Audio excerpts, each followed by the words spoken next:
আসসালামু আলাইকুম বন্ধুরা, শান্তির ব্লগ অ্যান্ড রান্নায় জানাই সবাইকে স্বাগত।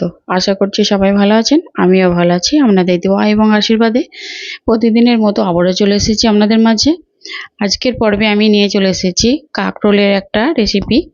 তো এটা সবাই জানেন আর সবাই এভাবে রান্না করেন। আমি কিভাবে রান্না করছি সেটা একটু আপনাদের সঙ্গে শেয়ার করছি। আমি এখানে নিয়েছি কাঁকরোল, আর নিয়েছি ডিম, আর এখানে নিয়েছি পেঁয়াজের কুচি। তো আমি কাঁকরোলগুলোকে এইভাবে কেটে নিয়েছি একটু পাতলা পাতলা করে, আর এগুলোকে ভালো করে ধুয়ে পরিষ্কার করে নিয়েছি। কাঁকরোলটা অবশ্যই একটু নরম দিকে নিতে হবে, শক্তগুলো খেতে খুব ভালো লাগবে না। এরপর দেখুন আমি এখানে রান্নাটা করে নেব। তার জন্য আমি এখানে একটা কড়াই গরম করে নিয়েছি। এর মধ্যে আমি দিয়ে দিচ্ছি সর্ষের তেল, আর রান্নাটা আমি সর্ষের তেলেই করব। দিয়ে দিলাম পরিমাণ মতো সর্ষের তেল। তেলটাকে খুব ভালো মতো করে গরম করে নেব প্রথমে। এরপর আমি এখানে দিয়ে দিচ্ছি নুন আর হাফ চামচের মতো হলুদ গুঁড়ো। প্রথমে আমি কাঁকরোলটাকে ভেজে নেব। তো প্রথমে আমি এটাকে ভেজে নেব উল্টে পাল্টে। হলুদ আর নুনের সঙ্গে খুব ভালো করে কাঁকরোলটাকে মিশিয়ে নেব, নিয়ে একটু লাল লাল করে এটাকে ভেজে নেব। তো বন্ধুরা, যারা এখন আমার চ্যানেলটা সাবস্ক্রাইব করেননি, অবশ্যই আমার চ্যানেলটা সাবস্ক্রাইব করে আমার পাশে থাকবেন। আর যারা করে ফেলেছেন তাদেরকে অসংখ্য অসংখ্য ধন্যবাদ। তো দেখুন এটা অনেকটাই নরম হয়ে গেছে, আর একটু লাল লাল কালার চলে এসেছে। এরকম সোনালি লাল লাল কালার এলেই এগুলোকে ভেজে এখান থেকে উঠিয়ে নিতে হবে। তো এখনো আর একটু আমি এগুলোকে ভেজে নেব একটু লাল লাল করে। গ্যাসের আঁচটাকে অবশ্যই মিডিয়ামে রাখবেন, না হলে পুড়ে যেতে পারে, আর পুড়ে গেলে খেতে ভালো লাগবে না। তো দেখুন আস্তে আস্তে কালারটা চেঞ্জ হয়ে যাচ্ছে, আর খুব সুন্দর একটা সোনালি কালার চলে আসছে এর মধ্যে।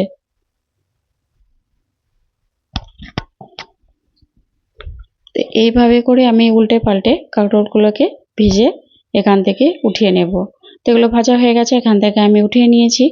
এরপর আমি ওই কড়াইয়ের মধ্যেই দিয়ে দিচ্ছি আবারও পরিমাণ মতো সর্ষের তেল, মানে এখানে আমি 3 চামচের মতো তেল দিয়েছি। তেলটাকে গরম করে নিয়েছি। এরপর আমি এখানে ফোড়নে দিয়ে দিচ্ছি 2টো শুকনো লঙ্কা আর 1 চামচ গোটা জিরে। ফোড়নটাকে একটু ভালো করে ভেজে নেব।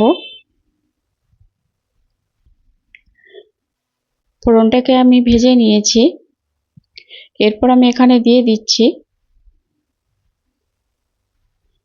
পেঁয়াজ কুচি। আমি এখানে দিয়ে দেব পেঁয়াজ কুচি। আমি এখানে 2টো মাঝারি সাইজের পেঁয়াজ নিয়েছি। পেঁয়াজটাকে আমি এখানে দিয়ে দিলাম। পেঁয়াজটাকে দিয়ে ফোড়নের সঙ্গে খুব ভালোভাবে মিশিয়ে নেব। দিয়ে পেঁয়াজটাকে আমি একটু লাল লাল করে ভেজে নেব। যতক্ষণ পর্যন্ত না পেঁয়াজটা নরম হয়ে আসছে ততক্ষণ পর্যন্ত আমি এটাকে ভেজে নেব। এরপর আমি এখানে দিয়ে দিলাম নুন, কারণ পেঁয়াজের মধ্যে নুন দিলে পেঁয়াজটা খুব তাড়াতাড়ি নরম হয়ে আসবে। এইভাবে আমি ঢাকনা দিয়ে ঢেকে রেখে পেঁয়াজটাকে আমি একটু লাল লাল করে ভেজে নেব। বন্ধুরা, এই রেসিপিটা এতটাই দুর্দান্ত খেতে লাগে, গরম ভাতের সঙ্গে হলে আর কোনো তরকারিই লাগবে না। আপনারা একবার হলেও বাড়িতে এভাবে করে বানিয়ে খেয়ে দেখবেন। তো দেখুন পেঁয়াজটা আমার অনেকটাই ভাজা ভাজা হয়ে গেছে। এরপর আমি এখানে দিয়ে দিচ্ছি মশলা। আমি এখানে দিয়ে দিলাম 1 চামচ লাল লঙ্কার গুঁড়ো, আর দিয়ে দিচ্ছি 1 চামচ হলুদ গুঁড়ো। মশলাটা দিয়ে খুব ভালো করে নেড়েচেড়ে মিশিয়ে নেব।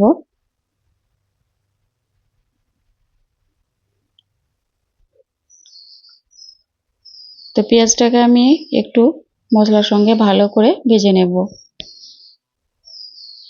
যতক্ষণ পর্যন্ত না পেঁয়াজটা একটু নরম হয়ে আসছে আর একটু সোনালি কালার হয়ে আসবে, ততক্ষণ ভাজতেই থাকবো। এরপর দেখুন আমি এদিকে দিয়ে দিচ্ছি একটা ডিম। ডিমটাকে আমি আগে থেকে ভেঙে রেখেছিলাম, আর ডিমটা পেঁয়াজের মধ্যে দিয়ে পেঁয়াজ আর ডিম একসঙ্গে ভালো করে ভেজে নেব। রান্নাটা বানাতে খুবই সহজ আর খুব কম সময়ের মধ্যেই হয়ে যায়, আর খেতে তো অসাধারণ লাগে।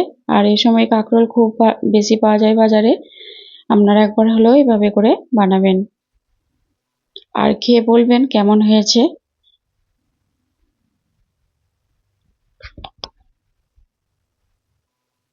তো এইভাবে করে ডিম আর পেঁয়াজ মশলা একসঙ্গে ভালো করে আমি ভেজে নেব।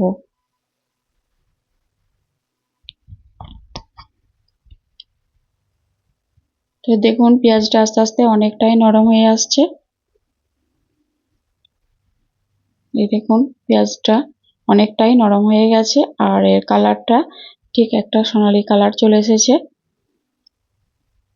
এরপর আমি এখানে যে কাঁকরোলগুলো ভেজে রেখেছিলাম সেগুলো এর মধ্যে দিয়ে দিলাম। দিয়ে আমি পেঁয়াজের আর ডিমের সঙ্গে খুব ভালো করে নেড়েচেড়ে মিশিয়ে নেব।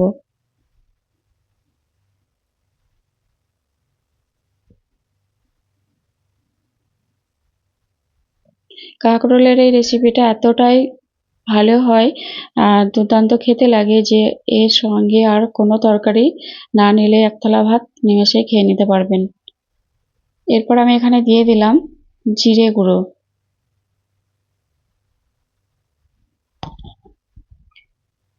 জিরে গুঁড়োটা আমি সবার লাস্টে দিলাম।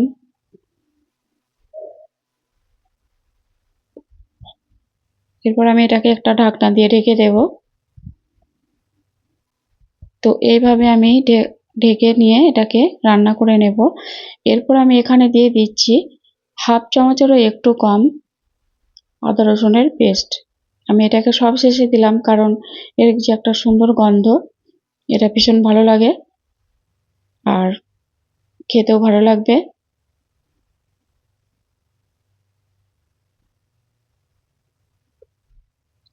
এরপর আমি এখানে দিয়ে দিচ্ছি সবজির মশলা। সবজি মশলাটা দিয়ে আবারও খুব ভালোভাবে নেড়েচেড়ে মিশিয়ে নেব। তো দেখুন পেঁয়াজগুলো অনেকটাই নরম হয়ে গেছে আর কাঁকরোলগুলো তো আমি আগে ভেজেছিলাম, ওগুলো নরম হয়েই আছে। তো আবার আমি 2 মিনিটের জন্য এটাকে ঢেকে দিলাম। দিয়ে এইভাবে এটাকে ঢেকে ঢেকে আমি ভেজে নেব। এটা ঝোল বা মাখো মাখো কিছু হবে না, একটু ভাজার মতো হবে। এরপর সবশেষে আমি এখানে দিয়ে দেব ধনেপাতা কুচি। দিয়ে দিলাম ধনেপাতা কুচি। আপনারা যদি ঝাল খুবই বেশি পছন্দ করেন তাহলে এখানে আপনারা কাঁচা লঙ্কা দিতে পারেন। ধনেপাতার সঙ্গে কাঁচা লঙ্কাটা খুবই ভালো লাগবে। তো এটা আমার রেডি হয়ে গেছে, দেখুন প্লেটে উঠিয়ে নিয়েছি। গরম গরম ভাতের সঙ্গে পরিবেশন করুন। তো বন্ধুরা রেসিপিটা কেমন লাগলো আপনারা অবশ্যই জানাবেন। যদি ভালো লেগে থাকে লাইক কমেন্ট শেয়ার করবেন। তবে আজ এই পর্যন্ত, দেখা হচ্ছে আবার পরের ভিডিওতে। ততক্ষণ সবাই ভালো থাকবেন, টাটা।